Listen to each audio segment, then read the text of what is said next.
Europe's economies are falling apart. The COVID-19 pandemic saddled Europe with billions in debt, while the war in Ukraine and Russia's closure of energy supplies has caused record inflation and has wiped out household savings.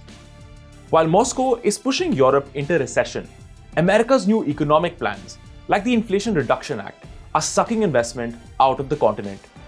Cut off by Russia and outcompeted by America, is Europe's economy on the brink of collapse? It helps to understand how we got here in the first place.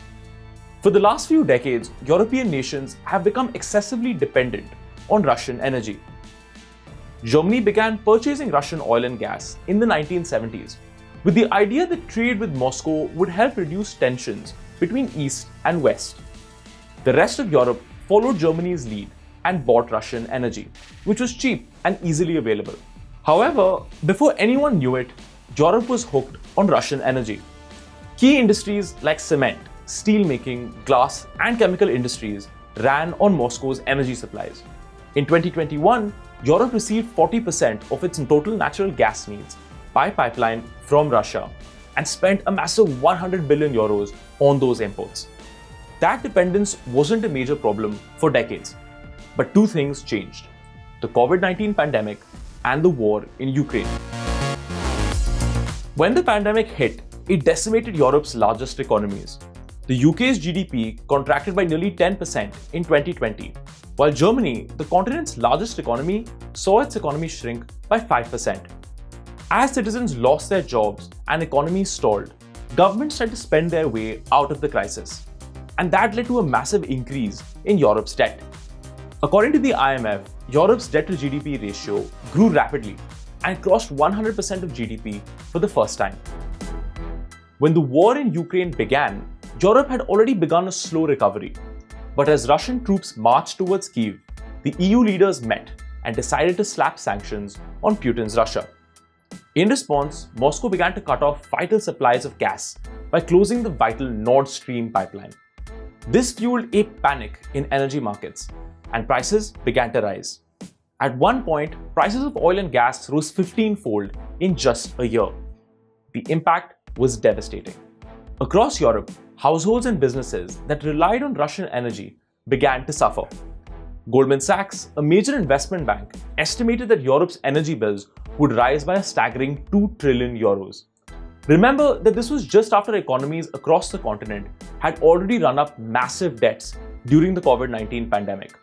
Household energy bills, especially in the UK, began to climb and nearly doubled in just a year. Europe was worse than broke. It was also headed towards recession. That's because higher energy prices meant increased inflation. Because rising prices hurt ordinary citizens, the European Central Bank hiked interest rates sharply in order to reduce spending and tame inflation. Of course, higher interest rates meant that businesses, which were already struggling with higher energy prices, also found it more expensive to borrow the money they need to keep going. At this point, Europe faced a perfect storm: high interest rates, even higher debt, and skyrocketing inflation. Kristalina Georgieva, the chief of the International Monetary Fund, confirmed that much of the continent would be headed towards recession. Germany, and Italy in particular, will suffer the most, with their economies expected to shrink. In times like this, Europe might have expected some help from its best friend, America. Unfortunately, Washington has become part of the problem. President Joe Biden, like Donald Trump, has pushed to bring more investment and industries back to American shores. He recently unveiled the Inflation Reduction Act, which involves a staggering $400 billion in handouts for energy, manufacturing, and transport industries to make in America. European companies have jumped at the chance to pocket some of America's money.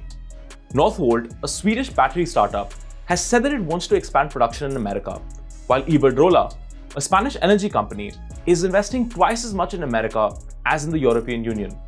BASF, a German company which is also the largest chemical producer in the world, will reduce its European presence permanently. All of this means that companies seem to be looking for the exit door out of Europe and into America. The combination of Russian sanctions and American economic nationalism may have delivered a knockout blow to Europe's economies. The cracks in the US-Europe relationships are already starting to appear. Germany's economy minister has already attacked the United States for hoovering up investments. The Economist, a prominent British magazine, believes that Europe is headed for de-industrialization. The prospects for Europe are grim. I'm not going to sugarcoat it. 2023 will be tougher than 2022. Next winter for Europe may be even harsher than this winter, said IMF head Kristalina Georgieva. What she means is that the continent got lucky this year. Every country bought as much Russian energy as it could get its hands on and filled up its energy storages. This year was also unusually warm, which means that Europe is well prepared for the coming winter. All of that will change next year. With Russia no longer selling energy and no other major sources of imports, it will be every country for itself.